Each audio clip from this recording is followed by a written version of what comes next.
62-year-old chef and taxi operator shot dead in St. Anne. Hi again and welcome. This is Links 007 TV News Report, and we'll be right back with the full details to come. Welcome to Links 007 TV News Report, providing you with the best in local and international news updates.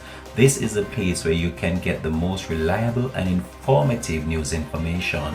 Links 007 TV News Report. Welcome back and thanks for joining us. This is Links 007 TV News Report. A 62-year-old chef and taxi operator was shot and killed by unknown assailants along Beverly Main Road in St. Anne yesterday. The deceased has been identified as Christopher Ramjeet, otherwise called Tifa, from Comfort Hill. Reports from the Runaway Bay Police indicate that at around 8 a.m., Ramjeet was driving a white Toyota Probox motor car when unknown assailants opened gunfire on the vehicle.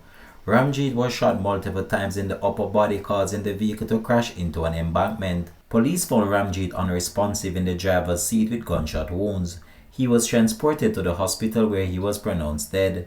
The St. Anne's police has since commenced an investigation. This has been Links 007 TV News Report. Thanks for watching.